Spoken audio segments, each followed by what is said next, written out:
warahmatullahi wabarakatuh. Sebelumnya terima kasih telah meluangkan waktunya untuk berkumpul di sini. Jadi sebelum memulai kegiatan pada hari ini, alangkah baiknya kita berdoa dulu ya. Boleh salah satu dari kalian memimpin doanya atau yang laki-lakinya boleh dipimpin? Oke, boleh. Sebelum kita mulai konseling kelompok pada malam hari ini, mari kita berdoa menurut agama dan kepercayaan masing-masing. Ya, berdoa dimulai.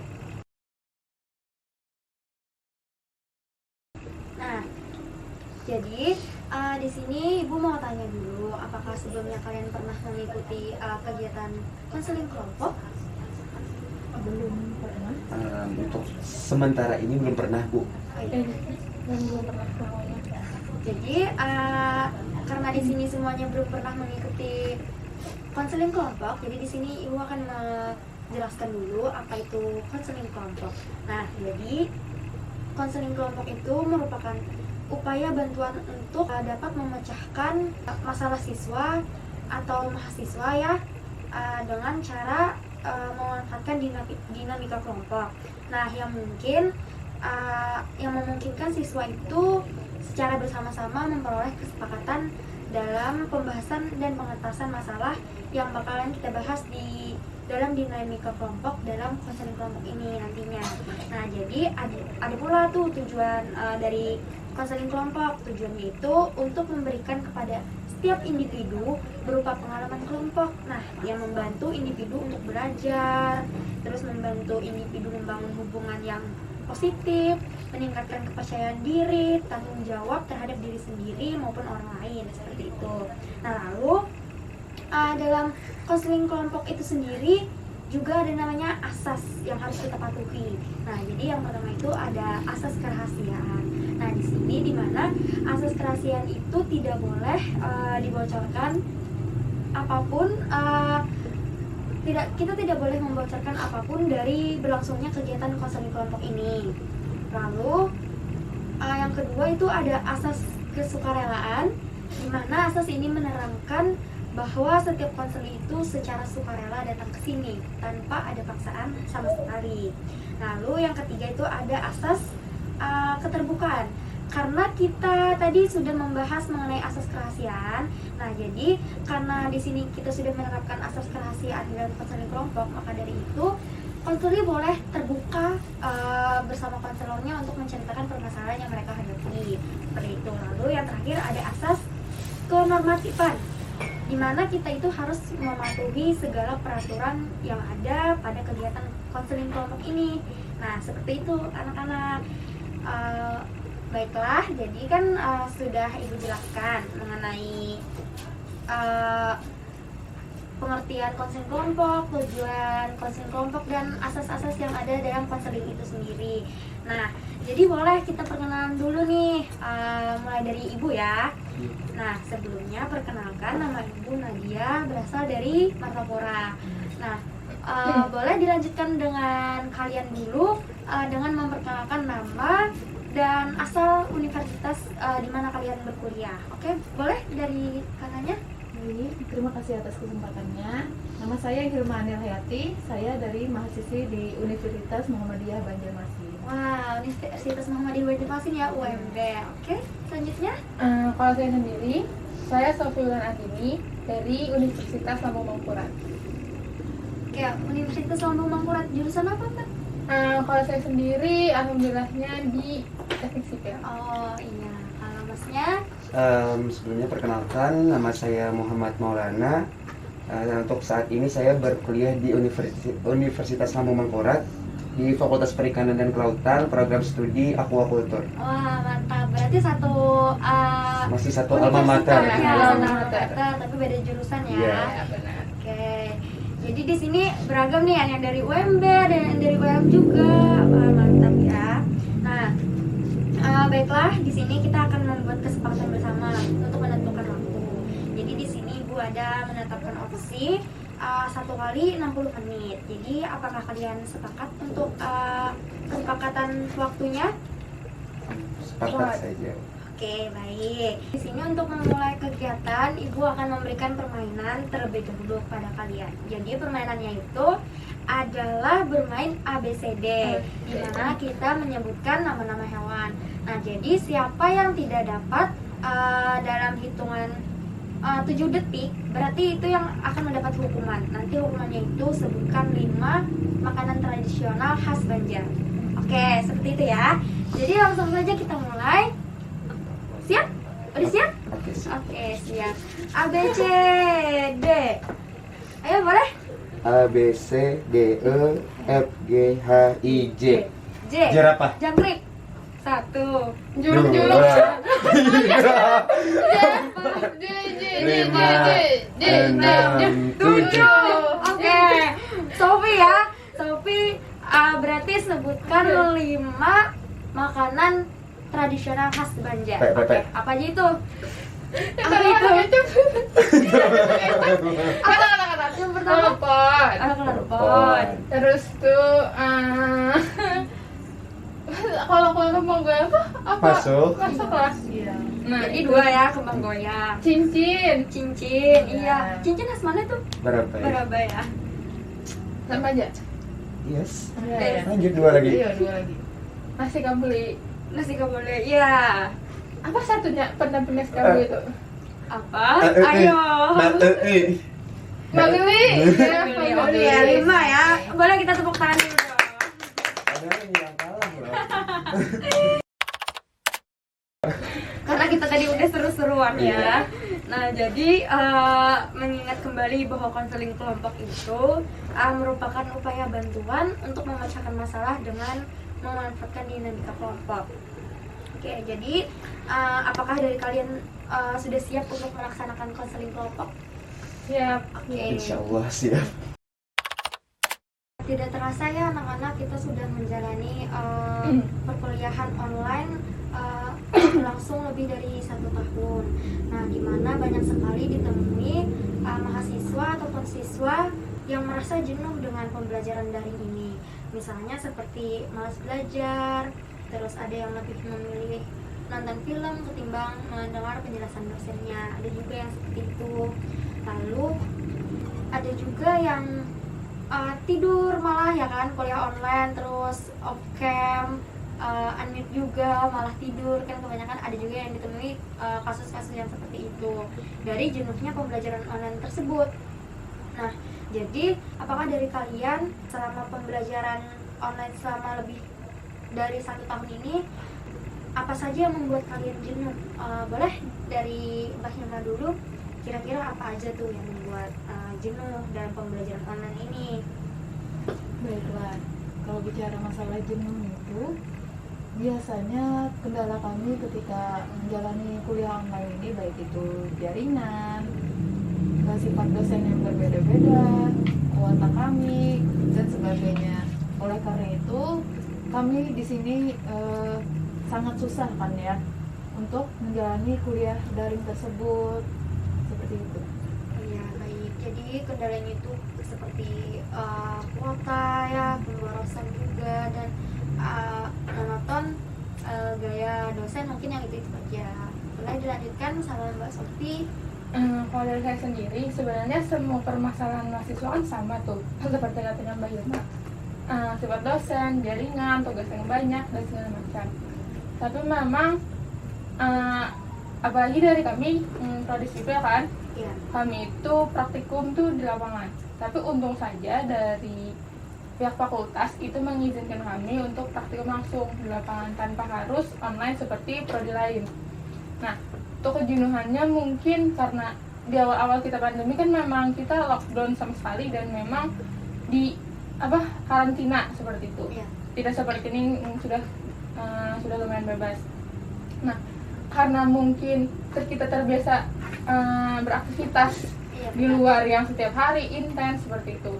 Jadi tiba-tiba adanya lockdown, jadi teman-teman saya juga pun itu merasakan jenuh karena mungkin di tempat ruangan yang di situ-situ saja seperti dalam rumah.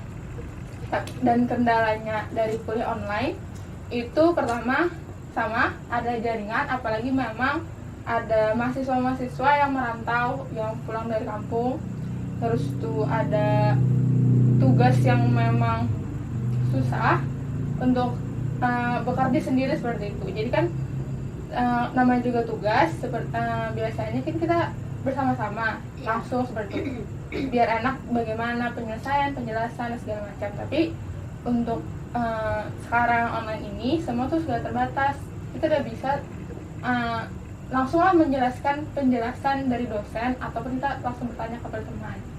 Nah, lalu ada kuota, meskipun dari Kemendikbud, pihak Kemendikbud sudah menyalurkan kuota gratis setiap bulannya, tetapi kan itu cuma untuk Google Meet dan Simari. Kalau untuk bagi Universitas Lampung Mangkurat itu mengakses Simari.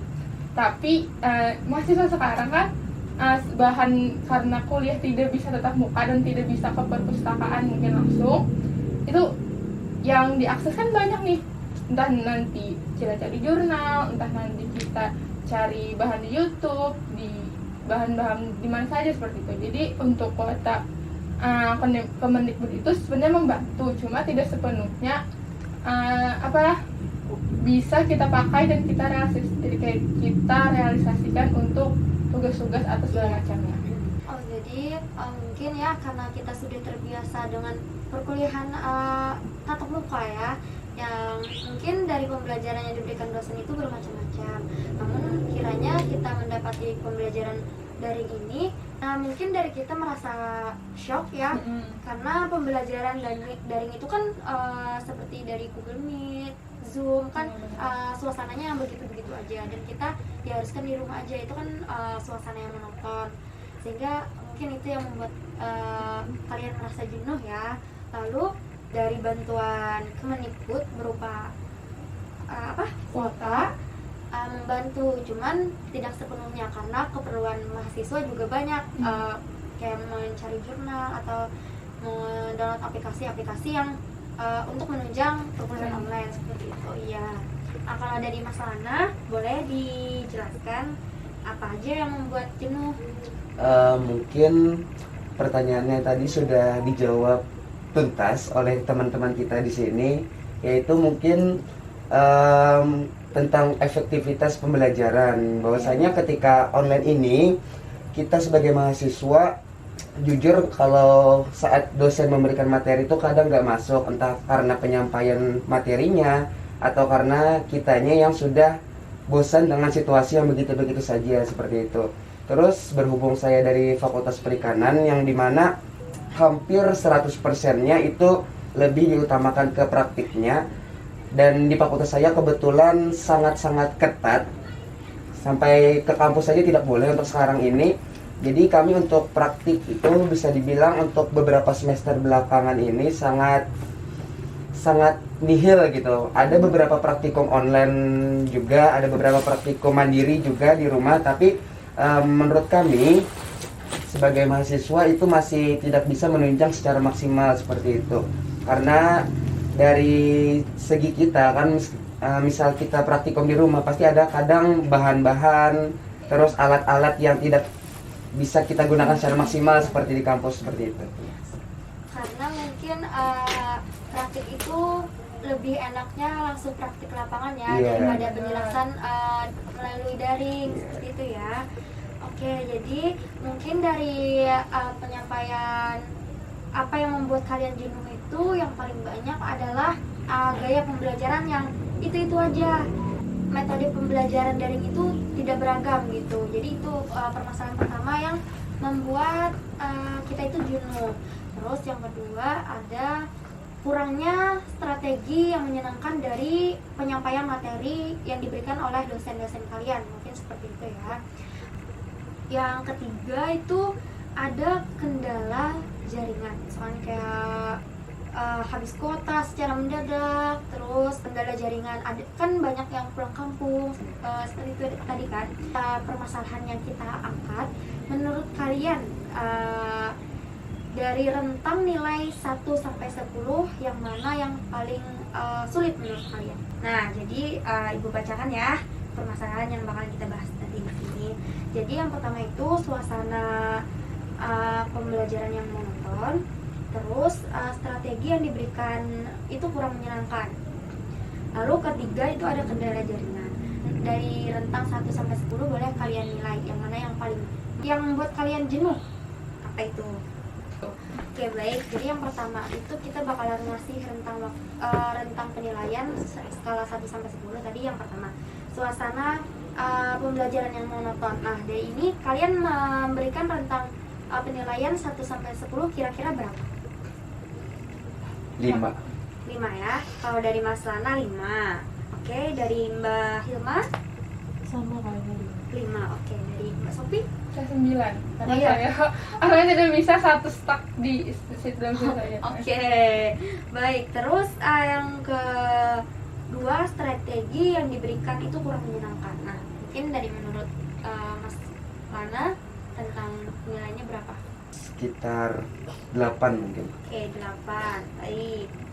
Dari Mbak Hilma 7 mungkin, karena ada beberapa dosen juga yang kurang menyenangkan strateginya. Oke. Nyampaikan. Dari Mbak Sofi berapa kira-kira? Kalau saya mungkin 7 sama 7. Dari permasalahan yang ketiga ada kendala jaringan. Ayo, tentang penilaiannya berapa? Berhubung rumah saya berdomisili di kota, kebetulan jaringannya lumayan bagus, mungkin 9 lah. 9 tuh buruk. Oh, kira makin ke atas tuh. Enggak. Ya, kalau masalah artinya 3. Iya, tiga. Oke. Apa yang pertama tadi salah? Berarti kalau mau ganti bisa. Bisa, ya. Suasana yang monoton tadi ya. Berarti Betul. salah pengertian ya. Iya, Mas? salah pengertian kebalik Oke. tadi. Bisa tuh 8 lah yang pertama tadi. Iya, baik. Mbak Sofi tadi, Mbak Hilma tadi yang 5 ya. Lalu Mbak Hilma yang permasalahan yang ketiga ada kendala jaringan, itu kira-kira skala penilaiannya berapa nih? Karena saya ya memang daerah kota juga, Mm. mungkin karena mungkin kartu saya kartu mahasiswa Iya, benar. ya 6 lah. Oke, baik. Kalau dari Mbak Sofi, Kalau saya mungkin 5. 5. Karena tidak ada pembatasan orang, maksudnya tidak seperti ketat prodi lain, jadi kami masih bisa ke fakultas untuk mengakses wifi seperti itu. Oke, baik. Nah, jadi dilihat dari penilaian dari kalian, itu permasalahan yang paling mencapai skala penilaian yang tertinggi itu di mana suasana pembelajaran yang monoton ya. Nah, jadi menurut kalian, pembahasan yang pertama kita akan membahas suasana pembelajaran yang monoton ini. Menurut kalian, pendapat kalian suasana pembelajaran yang monoton itu seperti apa, dan boleh dijelaskan dan berikan solusi ke depannya nanti seperti apa. Boleh dari Mbak Hilma dulu. Untuk pembelajaran yang monoton kan ya di sana cuma pemberian materi, dan materi yang harusnya dijelaskan gitu kan, para dosen menjelaskan materi yang disampaikan, namun tidak ada dorongan gitu. Oh ya. Nah, kita sebagai mahasiswa perlu adanya kesadaran bahwa ini loh, kita menjalani kehidupan kita begitu aja, dari kuliah, ibadah, makan, minum dan segala macam itu tanpa adanya rasa ingin mengubah gitu. Nah, lalu bagaimana cara kita untuk mengubah hal tersebut? Di sini solusinya adalah perlu adanya dorongan. Nah, dalam kuliah daring itu kan bisa nih para dosen untuk mendorong para mahasiswanya untuk lebih kreatif dalam menjalani kehidupannya sehari-hari. Contohnya mengikuti lomba-lomba, kan bisa mendorong mahasiswanya tuh. Nah, oleh karena itu kita perlu adanya dorongan, bukan hanya mengeluh dan segala macam kan. Itu menurut saya. Oke, jadi itu mungkin pendapat dan solusi dari Mbak Hilma. Boleh dilanjutkan sama Mbak Sofi. Mungkin apa pendapat dan solusinya mengenai kejenuhan pada pembelajaran dari ini? Mungkin sudah dijawab ada sebagian besar oleh saya. Jadi saya menanggapi sebenarnya pembelajaran yang monoton yang dialami mahasiswa itu adalah kan biasanya kita pembelajaran dalam kelas itu adalah pembelajaran dua arah, antara mahasiswa dan dosen itu ada interaksi secara langsung dan ada ada tanya jawab. Sedangkan di pada perkuliahan online ini memang pembelajaran itu dilakukan seperti biasa, tapi dengan media online berbeda. ya, dengan media yang berbeda. memang ada diberi waktu untuk tanya jawab segala macam, tetapi namanya juga mahasiswa seperti itu kan, kalau tidak dipantau langsung, kita manusia seperti ini, itu tidak akan jadi terkesan bebas seperti itu pembelajarannya. Tidak ada interaksi dua arah yang dilakukan seperti biasanya. Jadi sekadar dosen menjelaskan ke kita dan kita cuma mendengari. Mendengar itu pun kita belum tentu paham, apalagi memang ada program studi yang memang banyak sekali pembelajaran yang perhitungan seperti itu. Memang kalau kita ditanya apakah paham, mungkin jawabannya paham. Iya, pasti jawab paham terus. Tapi mungkin untuk saat itu atau mungkin ya sudahlah, paham aja lah seperti itu. Biar cepat ini. Karena kan memang kalau kita seharian di depan laptop pasti jenuh. Itu 100% pasti jenuh, semua orang pasti jenuh. Nah, dan ketidakpahaman mahasiswa itu kebanyakan tidak mau bertanya lagi. Jadi memang sudah, kalau aku tidak paham ya sudah gitu. Dan untuk tugas-tugas pun mungkin ada banyak juga yang mahasiswa nggak salin dengan teman-temannya yang lebih paham. Mungkin untuk solusinya untuk solusi mungkin tidak ada. Solusi terbaik sebenarnya kan adalah kita kembali untuk pembelajaran offline kan. Tapi tatap muka ya. Itu adalah solusi terbaik untuk saat ini seperti itu. Tapi karena memang tidak memungkinkan, nah kita masih di depan layar, pembelajaran depan layar, itu mungkin pertama solusi dari kita mungkin dari diri sendiri lah dulu. Bagaimana sih? Aku nih adalah seorang mahasiswa yang ingin belajar seperti itu. Kalau aku memang seperti ini dan tidak ada interaksi dan memang selalu menjadi mahasiswa yang selalu pasrah, itu mungkin kita akan menganggap suasana pembelajaran dosen itu adalah monoton. Dan kedua, buatlah kita kayak menarik kalau pembelajaran itu tuh adalah pembelajaran yang menarik. Iya. Mungkin yang dimaksudkan Bapak itu seperti kita meyakinkan diri kita sendiri bahwa semua itu tergantung pada diri kita sendiri, bahwa kewajiban kita sebagai mahasiswa itu adalah memenuhi kuliah tersebut atau memenuhi pembelajaran tersebut.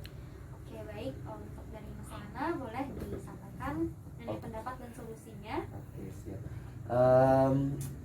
Mungkin jawaban saya ini cuman sebagai pelengkap saja, karena jawaban dari Kak Hilma, terus ada Kak Sophie sudah cukup jelas begitu mengenai kejenuhan mahasiswa. Cuman kita kembali berkaca lagi dengan pertanyaan kedua tadi yang berupa style mengajar dosen kan. Sebenarnya kalau dari pengalaman saya di semester 3 kemarin kan, kebetulan itu awal mula COVID dan awal mula pelajaran daring, dimana saat itu dosen masih bisa dibilang semangat juga seperti kita, karena awal-awal kan kita merasa ini kan online nih, di rumah aja kayaknya enak nih. Itu style dosennya mungkin masih fresh juga kan. Nah, kita berkaca juga bahwasanya dosen juga manusia, kita juga manusia. Mungkin beliau juga merasa saja cara mengajar beliau sudah down karena perubahan yang terjadi seperti itu kan. Apalagi faktor U kan biasanya kayak kebetulan kan kayak Zoom dan Google Meet ini adalah sesuatu yang baru bagi mereka gitu. Kadang yang mungkin jaringan mereka ada yang lelet, kita putus-putus juga kan jaringan mereka, itu membuat kita kayak apaan sih kata dosen itu, karena itu mungkin juga menjadi kendala dari kita dan juga dosennya gitu. Mungkin dari saya harus ada kerjasama sih antara mahasiswa dan dosen, karena kita sesama manusia, kita juga memiliki masalah yang sama pada saat ini. Terus mungkin juga kayak kembali kata Mbak Sophie tadi, kesadaran masing-masing, kita mungkin harus kembali menyusun mindset kita, mana kita itu bingung, dan juga beliau pun juga bingung dengan cara mengajar mereka, yang mungkin mereka merasa kok aku ngajar seperti ini sekarang karena perubahan ini. Mungkin itu saja. Mungkin dari Mas Lana itu adanya perlunya kerjasama antara mahasiswa dan dosen. Iya, benar sekali. Oke, baik. Mungkin dari penyampaian yang kalian sampaikan tadi mengenai pendapat dan solusi itu sudah mencakup 3 permasalahan. Nah, di mana suasana pembelajaran itu hanya menyampaikan atau memberikan materi-materi yang semestinya saja. lalu tanpa ada dorongan. Nah, jadi solusi dari Mbak Hilma tadi di mana perlunya ada motivasi atau arahan dari dosen untuk mahasiswanya untuk mengikuti perlombaan saja. Mungkin solusi yang disampaikan oleh Mbak Hilma tadi di mana perlunya ada dorongan atau arahan dari dosen di mana mahasiswanya itu diarahkan untuk mengikuti lomba-lomba di mana kita sendiri termotivasi untuk mendapatkan prestasi-prestasi dari perlombaan tersebut seperti itu ya. Nah, lalu dari strategi pembelajaran yang kurang menyenangkan di mana yang biasanya kita melakukan pembelajaran secara dua arah di mana ada interaksi dari dosen dan mahasiswa. Namun setelah pembelajaran daring ini lebih sering dijumpai kita hanya mendengarkan dosen saja. Dari pembelajaran daring ini juga kurangnya terpantau mahasiswa kita yang tatap muka saja itu perlu pantauan lebih dari dosen agar mendengarkan lebih materi-materi yang disampaikan oleh dosen. Namun karena terkendalanya pada musim pandemi ini, jadi berkurang dosen kita masih mengadakan perkuliahan di layar kaca. Itu mungkin kendalanya untuk memantau secara langsung pada pembelajaran seperti itu. Nah, interaksi dua arah itu biasa dilakukan dengan tanya jawab seperti itu kan. Namun secara pembelajaran dari ini mungkin dari dosen ada seperti kata Mbak Sophie tadi kan, ada dosen yang menanyakan paham atau belum. Namun mahasiswanya lebih menjawab paham padahal dia tidak tahu apa pembahasan yang dibahas itu seperti itu. Karena dia merasa jenuh tadi. Mungkin solusinya di dimana kita harus kembali secara tatap muka. Namun ya, karena kita masih terkendala oleh pandemi, jadi kita harus mematuhi peraturan dari pemerintah juga. Di samping itu kita harus kembali ke diri kita masing-masing lagi, karena kita harus sadar akan kewajiban kita sebagai mahasiswa maksudnya ya. Jadi kan kewajiban kita sebagai mahasiswa adalah untuk memenuhi tugas-tugas kita juga, serta mahasiswa dan dosen itu harus bekerja sama untuk membuat strategi pembelajaran yang disepakati yang menyenangkan seperti apa, seperti itu.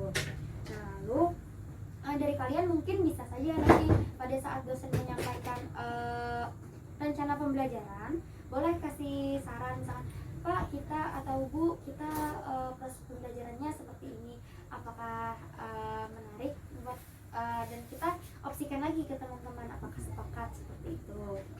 Lalu kendala jaringan ya, dari kendala jaringan itu sering ini mungkin permasalahan atau kendala yang sudah terbiasa kita hadapi dalam pembelajaran daring ini.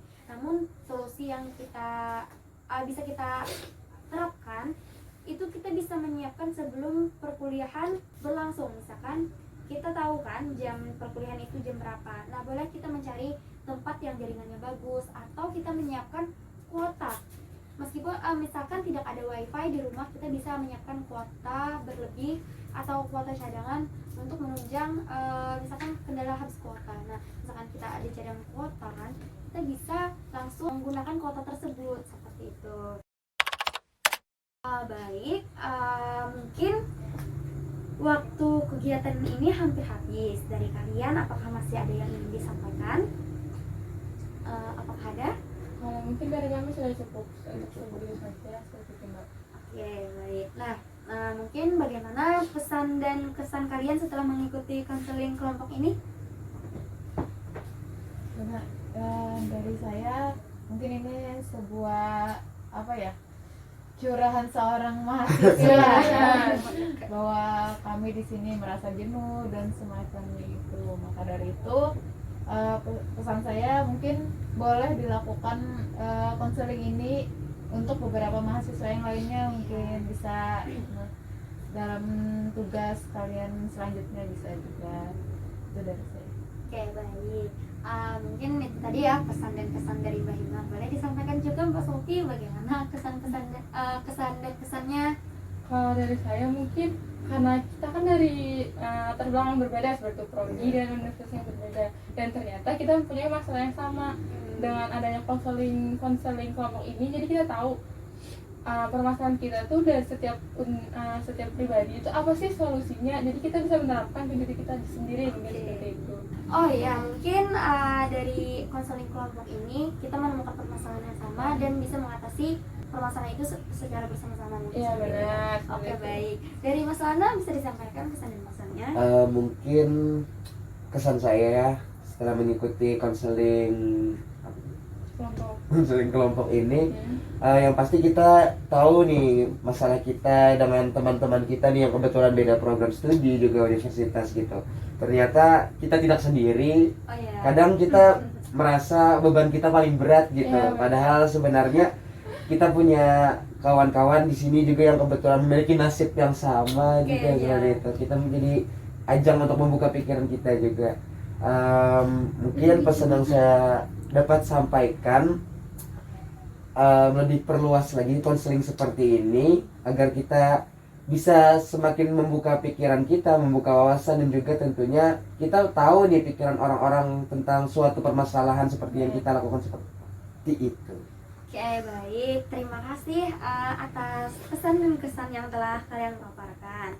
Nah, jadi di sini kita akan membuat kesepakatan bersama lagi untuk pertemuan selanjutnya. Kira-kira bulan depan atau ada saran dari kalian? Mungkin bisa bulan depan sih, karena selama 1 bulan itu kan pasti ada paradigma tertentu yang bisa kita jadikan suatu pembahasan seperti itu. Mungkin dari kalian sepakat untuk minggu depan? Bulan depan maksudnya? Ya sepakat. Oke, berarti kita sepakati untuk pertemuan selanjutnya adalah bulan depan. Iya. Oke, baiklah. Kita akan melanjutkan pertemuan yang akan dilakukan pada bulan depan. Jadi terima kasih semuanya. Boleh untuk menutup konseling kelompok ini, Mas Lana boleh dipimpin doanya lagi. Oke, baik. Berhubung kita telah melaksanakan konseling kelompok pada hari ini yang sudah berjalan sebagaimana mestinya, kita doakan semoga konseling ini menjadi pencerah untuk kita. Mari kita berdoa menurut agama dan kepercayaan masing-masing. Berdoa dimulai.